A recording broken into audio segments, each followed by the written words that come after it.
ऐसी क्या चीजें हैं हिंदू माइथोलॉजी के बारे में जो आज तक भी लोगों को अमेज करती है? ओपननेस। हर स्टेट की अपनी प्रथा है, अपना तरीका है अपने भगवान की पूजा करने की। बेसिक रामायण, बेसिक महाभारत के बारे में बता दो। तो अर्जुन को घमंड आ गया, उसने कहा कि वाह, दुनिया का सबसे अच्छा वॉरियर तो मैं ही हूँ। रथ पे भगवान कृष्ण, रथ के ऊपर हनुमान जी का झंडा। जो रथ था वो भी उसे इंद्रदेव की तरफ से मिला था। वो 5 बच्चे पांडु के खुद के नहीं थे, उन्हें वरदान मिला था कि वो अपनी मृत्यु का समय खुद चुन सकते हैं। चारों पांडव नरक में गए और सारे कौरव, जो कि विलेन माने जाते हैं, स्वर्ग में गए। रामायण काफी सिंपल कहानी है। रावण का वध लक्ष्मण करते हैं। लक्ष्मण जी किसी शस्त्र से अपना ही सर काट के अपनी जान त्याग देते हैं। ये सब कितना सच है कि आपको लगता है कि ये सब मिथ ही है? जब भी आप किसी को कुछ कहानी सुनाते हैं, कुछ मिर्च मसाला लगा के सुनाऊंगा ना। ऐसे कौन से कैरेक्टर है जो आपको बहुत ज्यादा पसंद है? पसंद तो मुझे कर्ण है। पहली बार उसे अपनी रियल माँ सामने से आके मिलती है, अपने बेटों की जान बचानी है, तब वो कर्ण के पास गई। कर्ण को अंत में अपने सबसे अच्छे मित्र को, जिसने उसकी जिंदगी सुधारी, उसे भी धोखा देना। हिंदुइज्म में स्वर्ग और नरक का कंसेप्ट है क्या? ब्रॉडली स्पीकिंग नहीं। सबसे ज्यादा पूजे जाने वाले लॉर्ड्स कौन से हैं? मेन ट्रायो है, ब्रह्मा विष्णु महेश। ब्रह्मा की पूजा नहीं होती है, गले पे सांप है, बाल अच्छे से नहीं है, बस एक तपस्वी है, कोई भगवान नहीं है। Welcome to the podcast. Thank you. सबसे पहले ये बता कि तूने हिंदू माइथोलॉजी के बारे में कब पढ़ना स्टार्ट किया और तेरा इंटरेस्ट कैसे डेवलप हुआ? तो ये शुरू हुआ था पहली या दूसरी क्लास में। रीडिंग में मेरा थोड़ा बहुत इंटरेस्ट था, इंग्लिश में पढ़ता था। जो मूवीज वाला सेक्शन होता है मैं वहीं तक लिमिटेड था। ओके। मामू ने कॉमिक्स लाइब्रेरी दी है, अमर चित्र कथा कॉमिक्स होती है। They are primarily Hindu mythology stories. मेरी पहली 5 किताबें तुलसीदास, द्रोण, महाभारत, एक वाली के ऊपर थी और एक थी हनुमान के ऊपर। ये 5 मेरा इंट्रोडक्शन था। आपको कब रियलाइज हुआ कि आपको बहुत ज्यादा इंटरेस्ट है? कभी ये नहीं था कि मुझे हिंदू माइथोलॉजी पढ़ना था, मुझे ये था कि मुझे इस कैटेगरी की कहानियां ना बहुत अच्छी लगती हैं। कैरेक्टर्स इन अ स्टोरी हो गए, ठीक है, एक तरह से आप समझ सकते हैं। एंड वो सिर्फ हिंदू माइथोलॉजी ही नहीं, मैंने पर्सी जैक्सन सीरीज एक बहुत पॉपुलर सीरीज है, ओके, हाँ, ठीक है, उसमें ग्रीक गॉड्स भी आते हैं। हाँ। मैंने कहा यहाँ पे भी तो ग्रीक गॉड्स हैं, ये भी कैरेक्टर्स हैं, यहाँ पे भी मुझे इंटरेस्टिंग डायनामिक्स दिख रहे हैं। कहानियां ही इतनी मजेदार है ना। आपको माइथोलॉजी क्यों खींचता है? क्योंकि वहां पे कहानियां हैं। तो 10th 11th तक जाकर मैं अच्छे से मैंने रियलाइज किया, मैंने इतना सारा कंज्यूम कंटेंट सिर्फ एक ही कैटेगरी में कर लिया है, क्योंकि नाउ आई कैन कॉन्फिडेंटली से कि मुझे यही अच्छा लगता है। क्यों? क्योंकि कहानियां हैं। आपके अकॉर्डिंग ये सब कितना सच है कि आपको लगता है कि ये सब मिथ ही है? आई फील कि ये सब या तो सच हो भी सकते हैं स्मॉल स्केल पे। वैदिक ट्राइब्स में कुछ कॉम्बैट हो रहा होगा, जिन्हें हम आज भगवान राम कहते हैं। हो सकता है कि वो उस समय सिर्फ एक मनुष्य थे और उनका कर्म इतना अच्छा था, उन्होंने इतना गोल्ड स्टैंडर्ड सेट किया इंसान होने का कि ओवर टाइम, अब याद रखिए, ये कहानियां ऐसी हैं जो लिखी नहीं गई थी बहुत सालों तक, 500-600 साल। मैं ये तो शायद मैं कम बोल रहा हूँ, मच मोर देन दैट। ये कहानी बोल के ही ट्रांसमिट की गई है। जब भी आप किसी को कुछ कहानी सुनाते हैं, अब मेरे साथ भले ही कुछ हुआ, मैं दोस्त को जाके तो कुछ मिर्च मसाला लगा के सुनाऊंगा ना, लेकिन ये धर्म की बात है, यहाँ पे मिर्च मसाला नहीं लगता है। यहाँ पे हर जमाने के हिसाब से, जैसे लोगों की नीड होती है, जैसे समय बदलता है, उस हिसाब से कंटेक्स्ट जैसे बदलता है, जिस हिसाब से लोगों को सीखना है, उस हिसाब से कहानी मॉडिफाई की जाती है।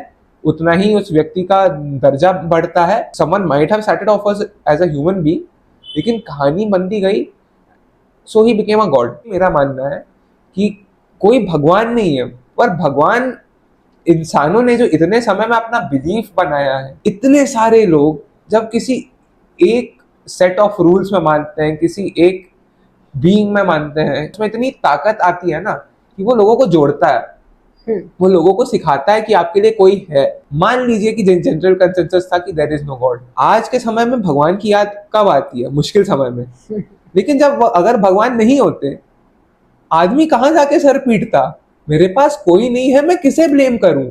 या मेरे पास सब कुछ है, मैं किसके पास थैंकफुल हूँ? ऑब्वियसली फैमिली होती है, फ्रेंड्स होते, कोई ऐसा चाहिए ना कि हर समय होता है। And coming back to the original question, Ramayana और Mahabharata can be real, they might have started off as local लड़ाइयां या झगड़े, एंड ओवर टाइम उनमें इतनी कहानियां, इतने लोगों के पर्सपेक्टिव सब जुड़ गए कि अब they are the great epics of India. भगवान रियल है कि नहीं नहीं पता, जब हमको जरूरत हो या नहीं भी हो तो ये चीज सोच के बहुत अच्छा लगता है कि हमारे ऊपर किसी का हाथ है। एग्जैक्टली। एंड दूसरा चीज मुझे ऐसे भी लगता है कि रिलीजन का ये है कि भगवान नहीं थे कोई जैसे, बट उनके कर्मों ने उनको भगवान बनाया कि जिस हिसाब के उनके कर्म थे, जैसे राम जी के जो कर्म थे, हम लोग को ये मिलता है कि अच्छे कर्म करने के लिए हमको किसी को तो फॉलो करना पड़ता है, तो that is why we consider them as god. आपको जैसे क्या लगता है ऐसी क्या चीजें हैं हिंदू माइथोलॉजी के बारे में जो आज तक भी लोगों को अमेज करती है? प्रिसाइसली, तो Hinduism one of the oldest religions in this world. जब आप जनरल भारत देश को भी देखते हैं ना,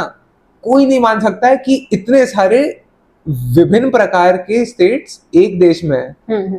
पंजाब और तमिलनाडु में जमीन आसमान का फर्क है, लेकिन है हम सब भारत देश में। इसी तरह से अब हिंदुइज्म में देखिए, नॉर्थ में जिस तरह की पूजा होती है, साउथ में एकदम ही अलग तरह की पूजा होती है।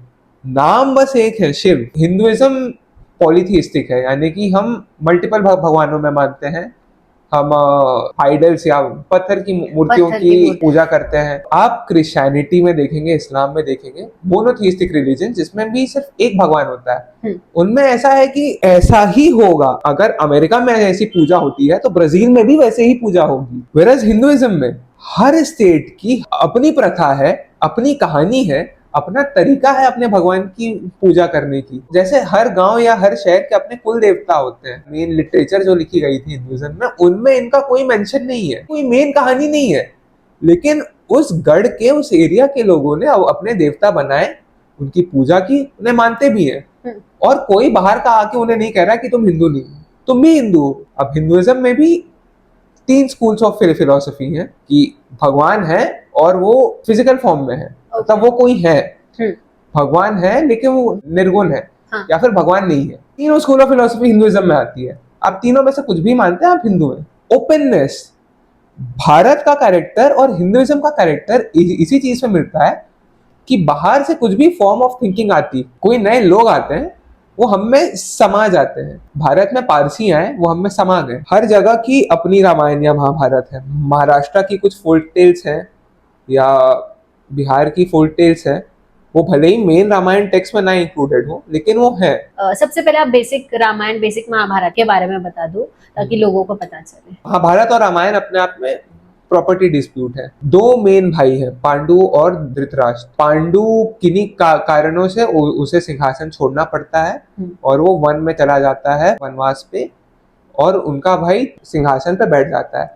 अब बात ऐसी है कि धृतराष्ट्र को दिखता नहीं है, वो अंधा है, और सबका यही मानना है कि अंधा राजा राज्य कैसे चला सकता है। और कायदे से इन दोनों भाइयों का एक सौतेला भाई भी था जिसका नाम था विदुर। विदुर की माँ नीची जात से थी, इसीलिए विदुर भले ही राजा का बेटा था, उन्हें कभी सिंहासन पे बैठने का मौका नहीं मिला। धृतराष्ट्र सिंहासन पे बैठे, उनके 100 बच्चे हुए, उनमें से सबसे बड़ा था दुर्योधन। कायदे से उसे लगता था सिंहासन पे उसका ही अधिकार होगा, क्योंकि उसके चाचा पांडु तो वनवास के लिए चले गए, लेकिन पांडु के वनवास में 5 बच्चे हुए। वो 5 बच्चे पांडु के खुद के नहीं थे। आप मान सकते हैं, 5 बच्चों के पिता एक एक देव थे। कर्ण सूर्य देव के पुत्र, युधिष्ठिर भगवान यम के पुत्र, अर्जुन इंद्रदेव के पुत्र, भीम वायु के पुत्र, और नकुल और सहदेव अश्विनी कुमार के पुत्र। कर्ण कायदे से पांडु के पुत्र नहीं हुए। कर्ण कुंती को उनके विवाह के पहले पैदा हुए थे। इसके पीछे की कहानी यह है कि कुंती को देवों से बच्चे मिले, लेकिन बात ऐसी है कि शादी हुई नहीं है। बिना शादी हुई कन्या को उस समय पे बच्चा होना समाज में कुछ अच्छी बात नहीं हुई, तो उन्होंने कर्ण को बहुत ही मन भारी करके पानी में बहा दिया। पांडु की 2 पत्नियां थी,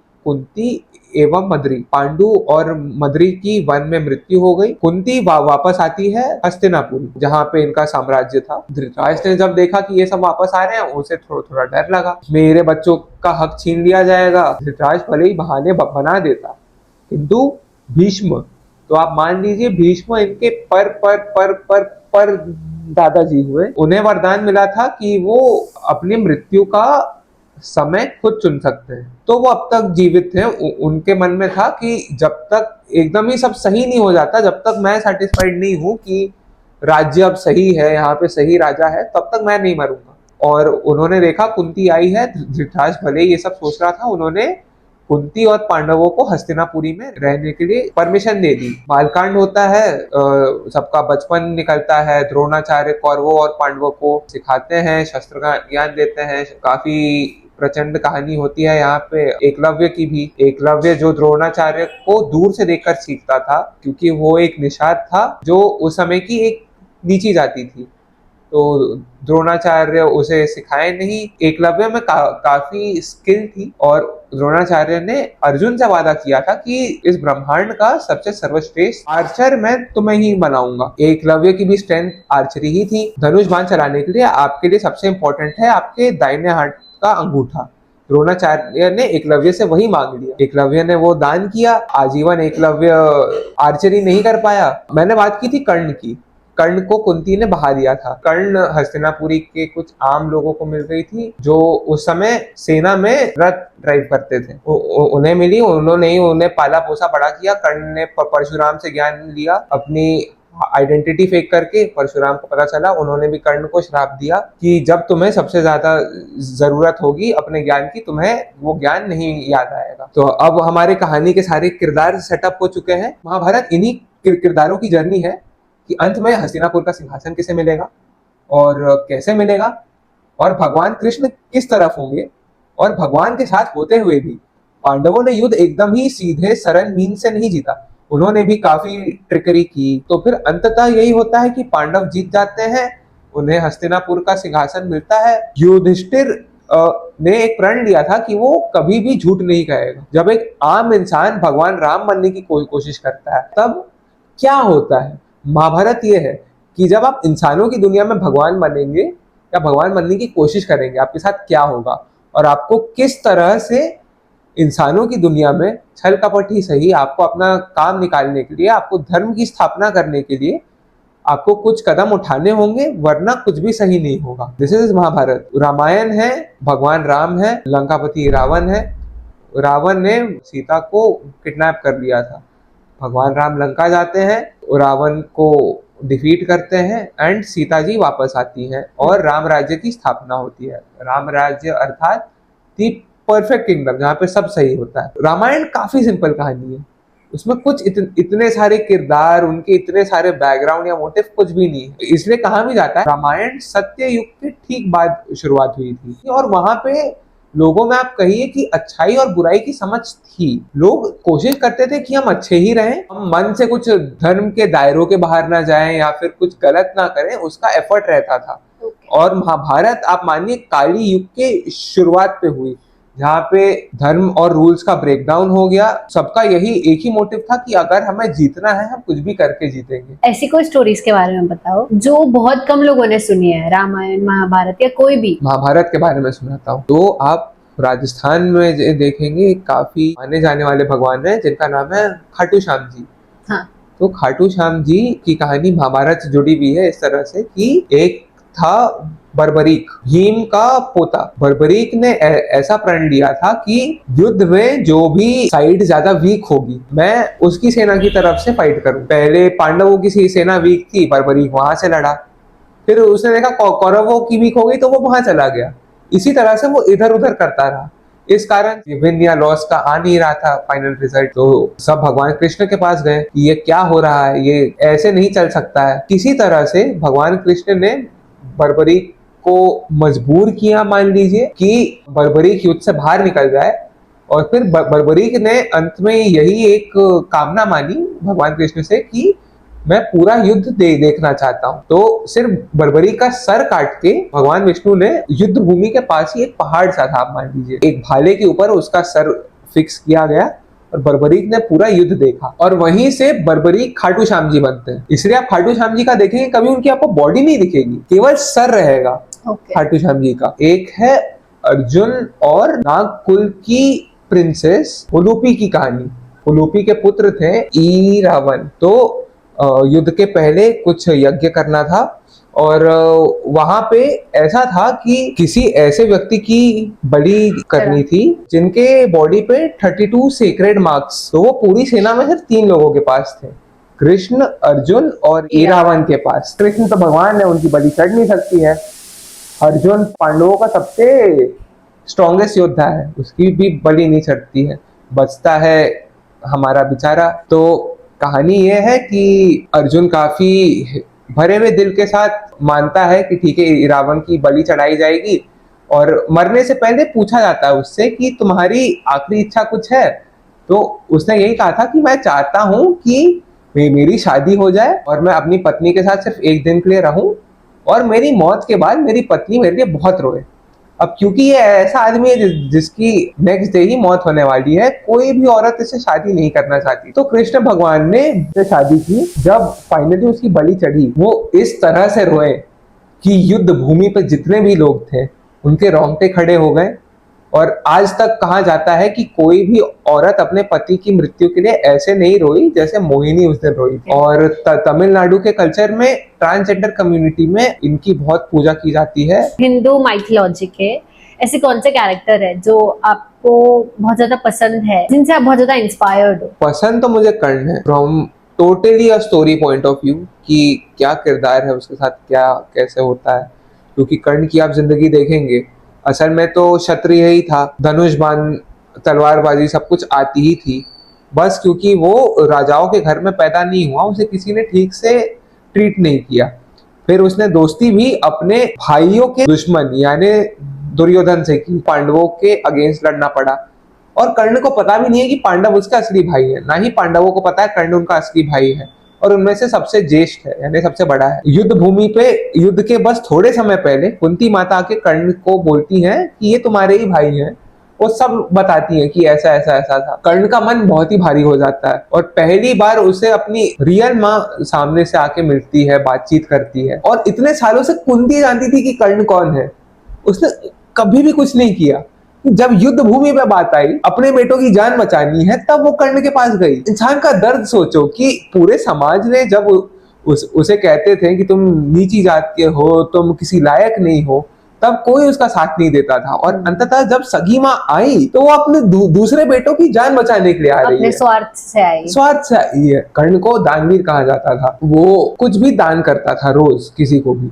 उस दिन कुंती सबसे पहले आई थी। कर्ण ने उनके 4 बेटों की जिंदगी उन्हें दान की, और उसने कहा कि अर्जुन को छोड़ के मैं तुम्हारे किसी भी बेटे को नहीं मारूंगा। ये जानते हुए भी कि जब पूरे समाज ने उसे धिक्कारा। महाभारत का जो विलेन है दुर्योधन, जिसे हम विलेन कहते हैं, वही एक इंसान है जिसने कर्ण को सड़क से उठाया, राजा बनाया, उसे सम्मान दिलाया।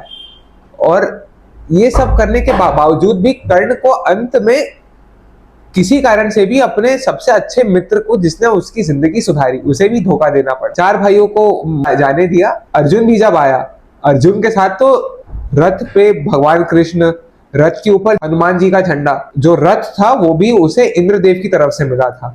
अर्जुन के पास इतना सब कुछ था, कर्ण के पास कुछ भी नहीं। कर्ण केवल सूर्य पुत्र है, लेकिन उसके पास कुछ भी नहीं है। सब कुछ उसके आसपास का ऐसा था कि उसे कुछ भी मोटिवेशन नहीं, कुछ भी एक्स्ट्रा पावर अप कुछ नहीं था, फिर भी अर्जुन को वो मात दे रहा था। युद्ध के समय एक और कहानी है। अर्जुन कर्ण के ऊपर तीर छोड़ता था तो कर्ण का रथ 10 या 15 गज से पीछे जाता था, और कर्ण जब बाण छोड़ता था तो अर्जुन का रथ सिर्फ 3 या 4 गज से हिलता था। तो अर्जुन को घमंड आ गया। उसने कहा कि वाह, मतलब सब दुनिया का सबसे अच्छा वॉरियर तो मैं ही हूँ, मैं तो इसे इतना दूर भेज रहा हूँ और ये तो कुछ नहीं कर पा रहा है। तब भगवान कृष्ण उसे याद दिलाते हैं कि तुम देखो कि तुम्हारे पास क्या क्या है, तुम्हारे साथ तो स्वयं भगवान बैठे हैं। जो व्यक्ति ऐसे रथ को हिला सकता है, इसमें स्वयं भगवान है, तो तुम सोचो वो कितना ही अच्छा वॉरियर होगा। अंततः उसकी मृत्यु भी इसी ट्रेजिक तरह से होती है कि परशुराम से वो ज्ञान लेने गया था। परशुराम ने कहा था कि मैं सिर्फ ब्राह्मणों को धनुर्विद्या या शस्त्रों का ज्ञान दूंगा। कर्ण एक ब्राह्मण का ही वेश धारण करके परशुराम के पास ज्ञान लेने गया था, लेकिन अंततः परशुराम को पता चल जाता है कि ये ब्राह्मण नहीं है, और वो उसे वही श्राप देते हैं कि जब जरूरत होगी तुम्हें कुछ नहीं पता चलेगा। जिस घर में वो पला बड़ा, उस घर का यही काम था कि तुम्हें रथ चलाना है, और जो व्यक्ति रथ ड्राइव करता था उसी का काम था कहीं पे फंस गया निकालेंगे। ऑब्वियसली जो आदमी युद्ध लड़ रहा है वो थोड़ी ये सब काम करेगा। संजोग ऐसा बैठा कि कर्ण भी अंत में पहिया निकालते हुए ही मारा गया। अब कर्ण पहिया निकाल रहा था, भगवान कृष्ण ने अर्जुन को कहा कि अभी ही मारो, भले ही धर्म में नहीं है लेकिन अभी ही मारो, वरना मर नहीं सकता। इसके भी थोड़े और जस्टिफिकेशन दिए गए क्यों, कहाँ, कैसे, पर कैरेक्टर है बहुत ही ट्रेजिक कैरेक्टर है। बहुत कुछ समझने मिलता है, सीखने मिलता है। एक और इम्पोर्टेंट बात, पांडवों में से चारों पांडव नरक में गए और सारे कौरव जो कि विलेन माने जाते हैं, दुर्योधन और उसके भाई इनफैक्ट कर्ण भी, सब स्वर्ग में गए। हिंदुइज्म में स्वर्ग और नरक का कंसेप्ट है क्या? ब्रॉडली स्पीकिंग नहीं थे, बहुत ही लेट आए हैं। मेरा मानना है कि ये पूरी तरह से एक्सटर्नल इन्फ्लुएंस है। जैसे जैसे हमें ग्रीक्स के बारे में पता चला, जैसे क्रिश्चियनिटी आई, स्वर्ग और नरक का कंसेप्ट आया, वरना हिंदुइज्म का मेन कंसेप्ट यही है कि आपकी मृत्यु होती है तो आप फिर से एक नए शरीर में जन्म लेते हैं। अब वो जानवर की हो सकती है या इंसान की हो सकती है। आपका अल्टीमेट गोल है कि आपको साइकिल ऑफ रीबर्थ या फिर इस हर बार जन्म लेने के साइकिल से बाहर निकलना है। और वो आप तभी बाहर निकलेंगे जब आप अच्छे कर्म करेंगे, आपको ज्ञान की प्राप्ति होगी। नर्क और स्वर्ग वाला कंसेप्ट तो महाभारत में हमें उतना देखने भी मिला है, उसके अलावा भी आप ज्यादातर कहानियों में देखेंगे स्वर्ग या नर्क नहीं है। जैनिज्म का मैं बता सकती हूँ कि जैनिज्म में स्वर्ग, नरक ऐसे 4 गति होती है कि तुम तुम्हारे कर्मों के अकॉर्डिंग 4 गतियों में जा सकते हो। या तो तुम मनुष्य बनोगे, या तो तुम तिर्यंत यानी कि जानवर बनोगे, नरक जाओगे, या तो तुम स्वर्ग जाओगे। तो तुम तुम्हारे कर्मों के हिसाब से जो भी तुमको गति मिलती है वो होता है। और जो मोक्ष कंसेप्ट है, हम लोग के में ऐसे बोलते हैं कि जो मोक्ष गया वही भगवान है, क्योंकि उन्होंने सब कुछ त्याग दिया है। और रामायण आपने बोला कि आपने बहुत सारे रिलीजन का आपको पता है, अलग अलग रिलीजन के अकॉर्डिंग। तो आप अलग अलग रिलीजन के पर्सपेक्टिव से बताओ कि आपको जो पता है कि कौन से रिलीजन में क्या माना जाता है। रामायण का क्या स्टोरी है? हिंदू रामायण में भगवान राम भगवान विष्णु के अवतार है, लक्ष्मण शेषनाग के अवतार है, भरत और शत्रुघ्न उनके शंख और उनके मेस का अवतार है, और सीता माता भूमि देवी की अवतार है। हनुमान जी वायुपुत्र है। काफी इंटरप्रिटेशन में माना जाता है कि उनमें भगवान शिव का अंश समाया हुआ है। रावण भी काफी बड़ा शिव भक्त है, उसमें ज्ञान बहुत है, लेकिन वो धर्म के रास्ते से भटक चुका है। ताकत और सिंहासन का इतना लोभ है, इतना घमंड है कि अंततः वो सीता माता को किडनैप करता है, लंका लाता है। एरोगेंस के कारण अंततः भगवान के द्वारा मारा जाता है। इसमें एक और वो देखने लायक बात है कि रावण का जो भाई है कुंभकर्ण, वो भी अंत में राम जी के अंदर उसे भगवान दिख जाते हैं। उसे पहले से ही पता होता है कि मेरी मृत्यु होने वाली है, फिर भी वो जाता है क्योंकि उसे पता है कि मैं रावण का भाई हूं, मुझे इसका साथ देना ही है। और रावण का जो पुत्र भी है मेघनाथ, वो भी सर्वश्रेष्ठ योद्धा है, वो भी धर्म का पालन करता है, लेकिन अंततः क्योंकि पिता है, मेरा धर्म है कि मैं जाके लड़ूं, और मेघनाथ ने लक्ष्मण जी को घायल किया था। तो ये है हिंदू रामायण, जहाँ पे राम जी रावण का वध करते हैं, सीता जी को वापस लेकर आते हैं, राम राज्य की स्थापना होती है, और अंततः लव कुश सिंहासन ग्रहण करते हैं। एक दो चीजें जो लोगों को पता नहीं होंगी, लक्ष्मण की मृत्यु कैसे होती है। लक्ष्मण को भगवान राम ने एक बार, आप कहिए कि वचन दिया रहता है कि कुछ भी हो जाए, किसी को भी मेरे कमरे में अंदर नहीं आने देना। और कोई ऋषि आते हैं, वो काफी धमकियां देते हैं लक्ष्मण को कि नहीं, भगवान राम से मिलाना ही होगा, तुमने नहीं मिलाया तो मैं राम को श्राप दे दूंगा। और राम जी ने ये भी कहा था कि किसी कीमत पे कोई अंदर नहीं आ सकता, और कोई अंदर यदि आ गया तो लक्ष्मण तुम्हें अपना प्राण त्यागने होंगे। अब ये मुनि आए, लक्ष्मण ने यही सोचा कि ठीक है, अब मेरी जान जाए तो जाए, लेकिन श्री राम के ऊपर कुछ भी श्राप या कुछ नहीं पड़ना चाहिए। और फिर तभी वही वो मुनि घुस जाते हैं। भगवान राम को बहुत दुख होता है कि उन्हें अपने भाई को खोना होगा, लेकिन अंततः फिर लक्ष्मण जी किसी शस्त्र से अपना ही सर काट के अपनी जान त्याग देते हैं। सीता माता को भूमि माता धरती में वापस लेके चली जाती है। अब ये क्यों हुआ था? क्योंकि जब सीता माता लंका में थी तो अयोध्या के लोग थे, सबका सवाल था कि राजा की पत्नी किसी पराये मर्द के पास इतने समय तक रह के आई है। जो लोग होते हैं वो चरित्र पे सवाल उठाते हैं। यहाँ पे भी कुछ घटनाएं होती हैं। एक धोबी होता है, तो जब भगवान राम वनवास में थे उस समय इस धोबी की बेटी किसी पराये मर्द के साथ भाग गई थी और फिर वापस आई, और वो पराये मर्द ने शायद उसे किडनैप किया था या फिर बहला फुसला के शादी के लिए ले गया। अब जो बाकी के लोग थे वो कह रहे थे कि नहीं, इसे वापस भेजो, ये लड़की किसी और के साथ भागी थी। ये धोबी इंसाफ मांगने आया था। उस समय सिंहासन पे राम जी के भाई भरत थे। वो भरत से इंसाफ मांगने आया था कि नहीं, मेरी बेटी है, ऐसे तो मेरे साथ ही रहना चाहिए। जो लॉ था उस समय का वो यही कहता था कि यदि कोई औरत किसी पराये घर से रहकर आई है तो वो वापस नहीं आ सकती। तो भरत को भी भले ही उसे पता था कि गलत हो रहा है, लेकिन क्योंकि नियम था, कानून था, धोबी को अपनी बेटी को शहर से बाहर भेजना पड़ा। अब फिर जब सीता माता वापस आई, सेम ही चीज हो रही है। धोबी राम जी के दरबार में आया कि आपके साथ भी तो वही हो रहा है। और क्योंकि राम जी मर्यादा पुरुषोत्तम है, उन्हें नियमों का पालन करना पड़ा। सीता माता को जंगल में छोड़ के आना पड़ा। और कहा जाता है कि वाल्मीकि जी के ही आश्रम में उन्हें छोड़ा गया था। रामायण वाल्मीकि ने ही लिखी है। ये थी रामायण की कहानी, द हिंदू वर्जन। जैन रामायण में यही है कि राम जी नॉन वायलेंट है। रावण का वध लक्ष्मण करते हैं। रावण एक ज्ञानी इंसान है, जिसे पता होता है कि वो गलत है, लेकिन उसे वो कर्म करने हैं क्योंकि इसी तरह से मतलब जो भी होना है वो होगा। और जैन रामायण में सरप्राइजिंगली सीता माता रावण की बेटी है। रामायण में ऐसा है जैनिज्म के अकॉर्डिंग कि सीता माता रावण की ही बेटी होती है। हाँ। एंड वो किसी पंडित जी के पास जाते हैं जब उनको पता चलता है पंडित जी के थ्रू कि आपकी बेटी आपके मृत्यु का कारण बनेगी।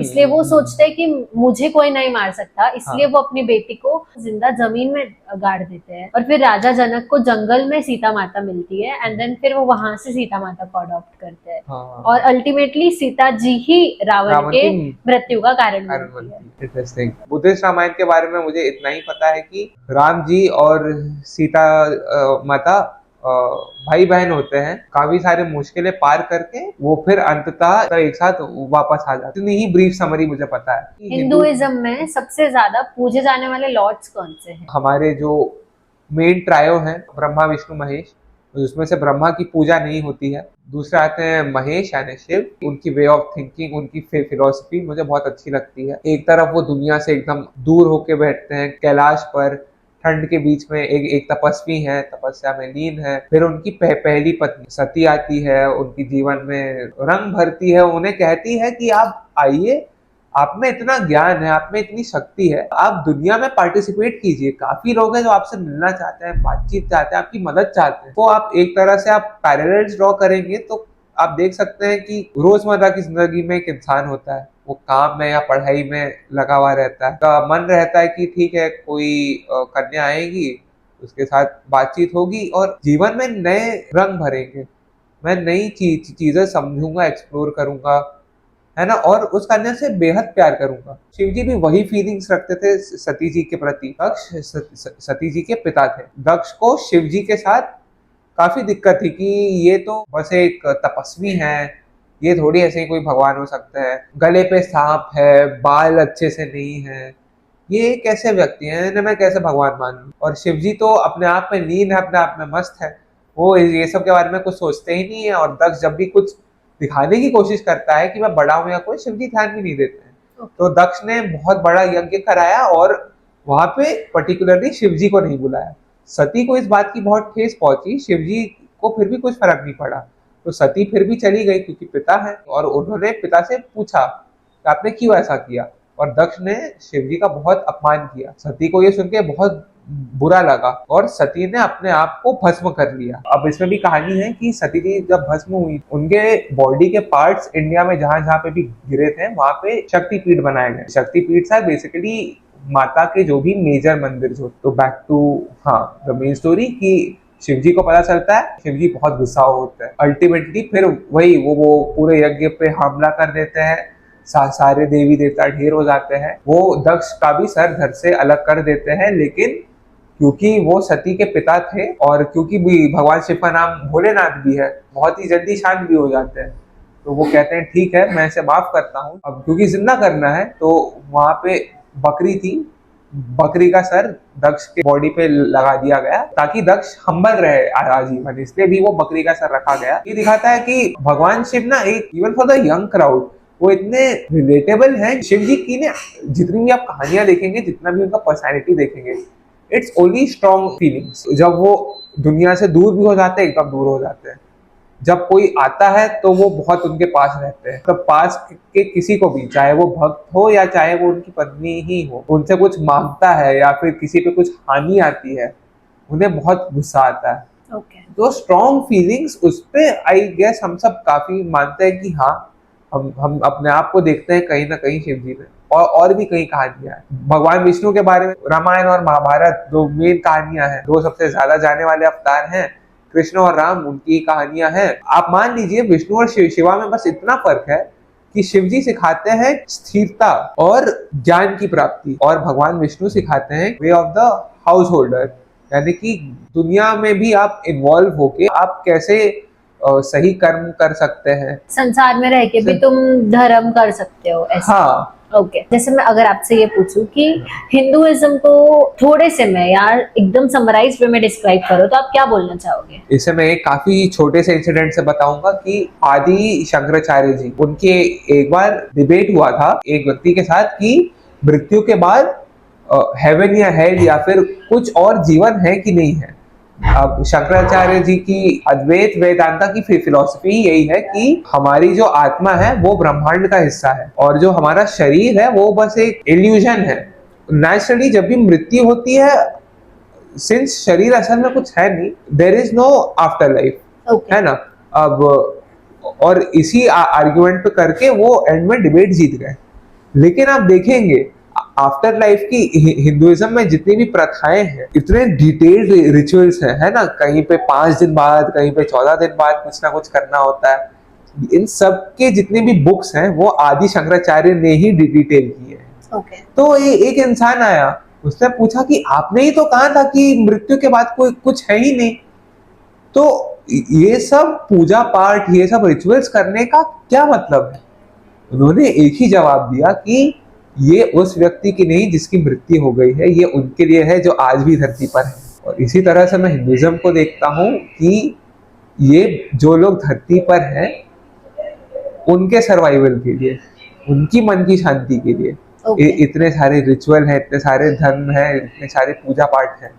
वरना सबका अपना वे ऑफ थिंकिंग हो सकता है, सबका अपना अपना बिलीफ हो सकता है। अगर किसी को इंटरेस्ट हो और कहीं से अपना रीडिंग स्टार्ट करना, तो आपको क्या लगता है कि वो कौन सी बुक्स को पढ़ सकते हैं? तो आई स्ट्रांगली से कि Devdutt Pattanaik, one of my favourite authors, novel form में मैंने उनको ही रीड करना स्टार्ट किया था। उनकी 2 किताबें हैं, एक है सीता विच इज रामायण पे बेस्ड, एंटायरिटी ऑफ रामायण आपको बहुत ही इंटरेस्टिंग फॉर्म में मिलेगी, बीच बीच में विजुअल्स भी ड्रॉ किए हुए हैं।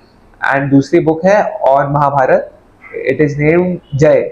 ओके, तो thank you for coming to the podcast. बहुत अच्छा लगा मुझे, मतलब ऐसे हिंदू माइथोलॉजी के बारे में मुझे भी ज्यादा नॉलेज नहीं था और जानने का मन था। और आज के यूथ के होने के बाद भी जैसे मुझे कहीं कहीं लगता है कि लोगों का ऐसा बिलीव है कि you are not cool if you are too religious, but it's not the real thing, I believe। बहुत कुछ पता चला मुझे भी, अलग अलग रिलीजन में रामायण के अलग अलग मीनिंग है, महाभारत क्या है, क्या सबका स्टोरी है, हिंदुइज्म एक्चुअली क्या है। So thank you so much for coming to the world. Thank you for having me.